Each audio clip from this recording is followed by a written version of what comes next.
Hey guys, what's up? My name's Ines. I write kissing books, and today I'm having a bit of a breakdown because he liked it and he put a ring on it, but I'm not so sure this marriage is really convenient. Let me break it down for you.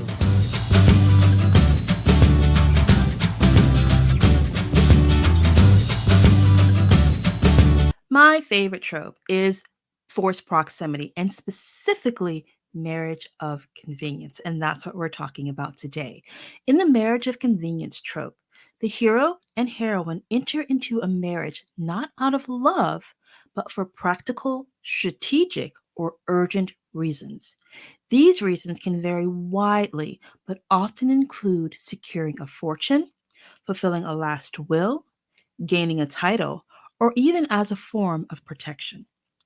As the story progresses, this arrangement, initially built on convenience or necessity, leads to genuine feelings and deep emotional connections.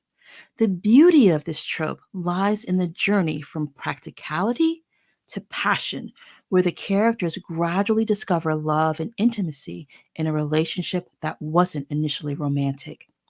This trope works wonderfully because it forces the characters into close proximity and creates a fertile ground for romantic tension, misunderstandings, and the gradual unveiling of deeper emotions.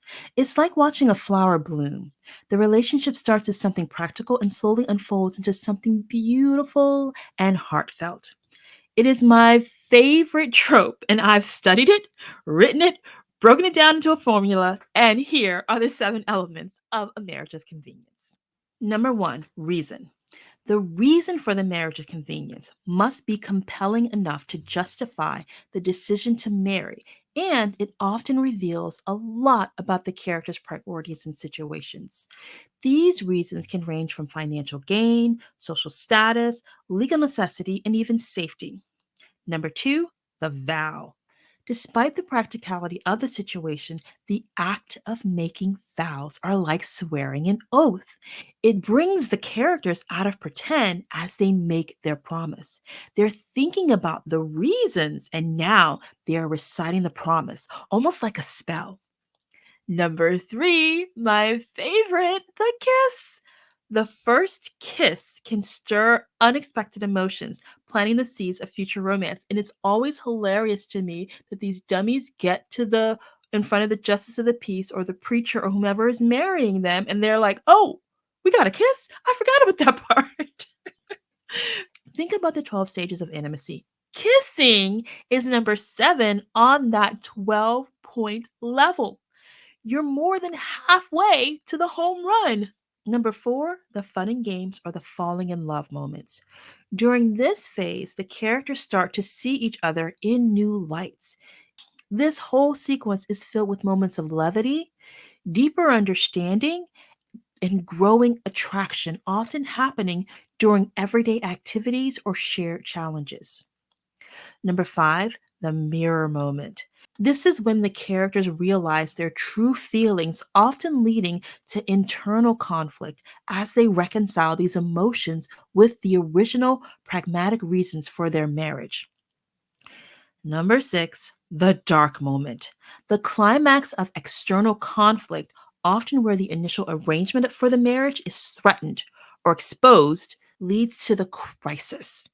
This moment tests the strength of the bond that is developed, and it often brings underlying conflicts to a head when the reason for the marriage is unveiled either to everyone or internally to themselves or interpersonally to each other.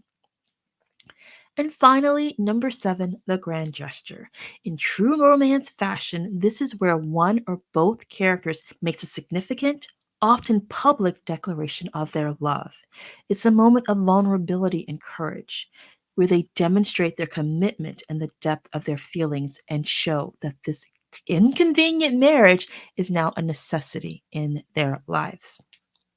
Some of my favorite examples in terms of movies is the magic of ordinary days. If you've never seen Magic of Ordinary Days, run, don't walk to take a look at this film where a big city student heroine goes to in the middle of America and marries a farmer to hide her pregnancy with every intention of returning to the college professor who got her pregnant, but she falls in love with the simple farmer. Then there's Green Card. Yes, a callback to the 90s where a botanist, Andy McDowell, wants access to a roof with an amazing greenhouse. And so she marries Gerard Depardieu to help him get his green card. And they're complete opposites. And the more recent, The Proposal, starring our girl Sandra Bullock and Ryan Reynolds, which the proposal is so incredibly meta because Sandra Bullock's character is Canadian, living and working in the United States, and she has to get married in order to get her citizenship to Ryan Reynolds, who in real life is Canadian. It's perfect. Some of my favorite marriage of convenience books are Grace Goodwin's Interstellar Brides, with the premise that these alien warriors will protect Earth as long as they continue to send them brides because women are scarce where they come from. It's just perfect. Just realize that these books start with the women, the heroines, having their brains scanned so that the heroes can understand if they are sexually compatible. If that stops you, don't go forward. If that lights up your brain, read all of these books.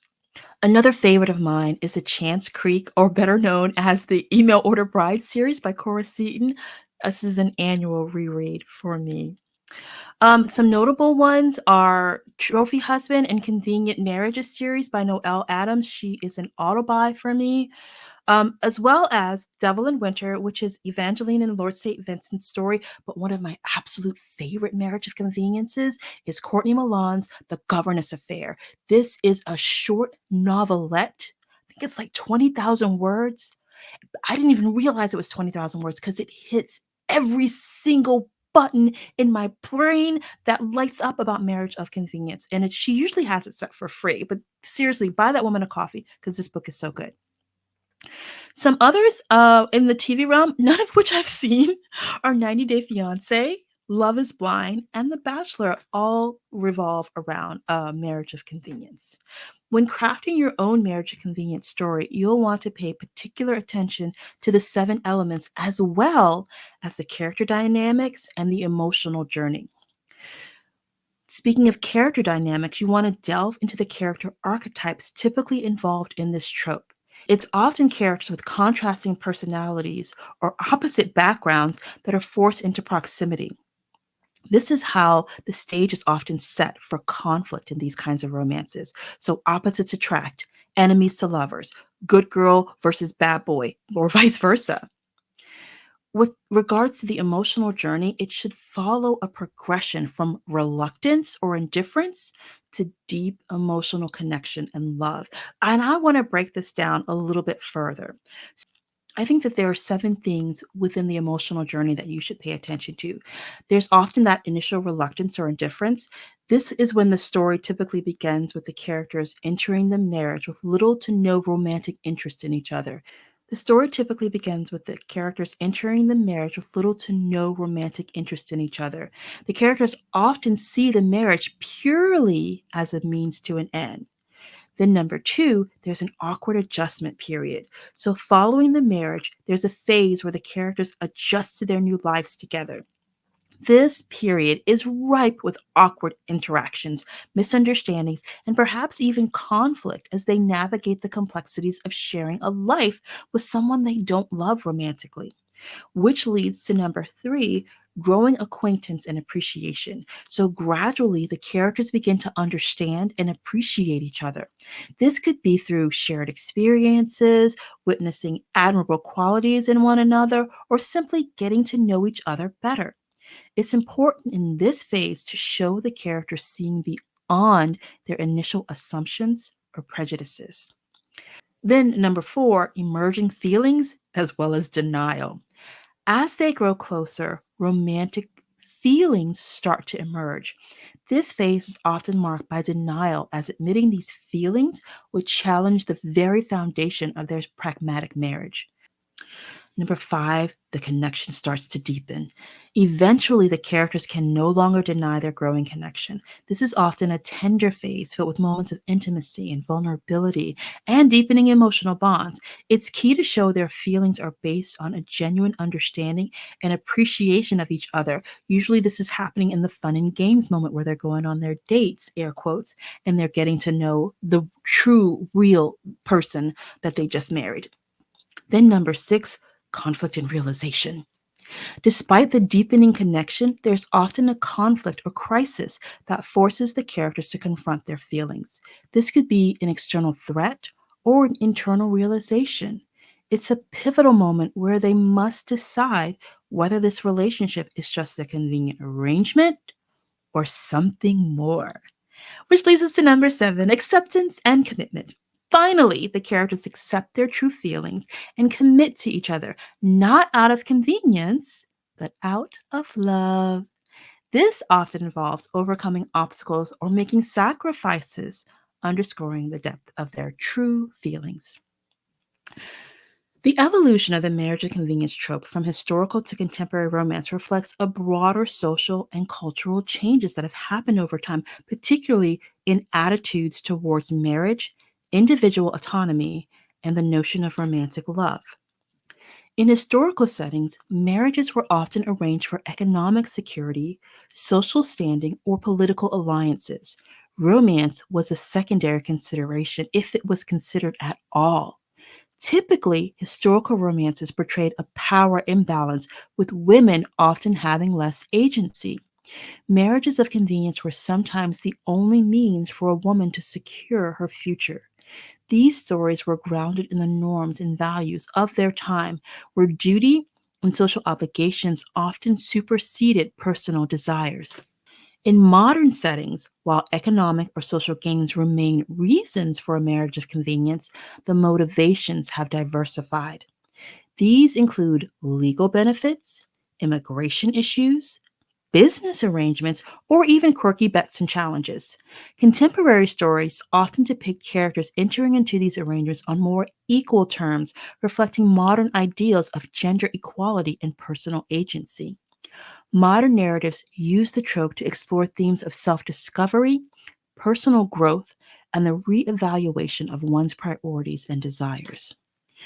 The trope mirrors the evolution of societal attitudes towards marriage and relationships. It challenges the traditional notion that romantic love is only is the only valid basis for marriage. There's a compelling fantasy element where a practical arrangement that transforms into genuine love is appealing to this romantic ideal of finding love in unexpected places. I think modern readers enjoy the escapism these stories offer while appreciating the more realistic portrayal of relationships and personal struggles. Contemporary versions often incorporate relevant social issues like immigration or LGBTQ plus rights, providing a platform for discussing these topics within a romantic framework. The enduring appeal of the marriage of convenience trope in contemporary romance lies in its ability to adapt to changing societal values while maintaining the core fantasy of discovering love in unexpected circumstances. It resonates with readers who appreciate both the romantic escapism and the more grounded, realistic portrayal of relationships and individual struggles in the modern world. The marriage of convenience trope has a rich history that mirrors societal views on marriage, on love, and individual agency. From strategic alliances in ancient times to a tool for social critique and exploration of personal desires in modern literature, this trope has evolved significantly, always offering fresh insights into the human experience of love and relationships. Hey, you want a more in depth exploration of pacing? Try out my Patient or Pacing course, How to Write a Binge Worthy Novel in 21 Days at AnessWrites.com/PTP for Patient or Pacing. You can also read more breakdowns and chat with others on my free Substack at AnessWrites.substack.com. In the meantime, you go get them words, and I'll try to keep it together until the next time that we break it down. I'll see you then. Bye.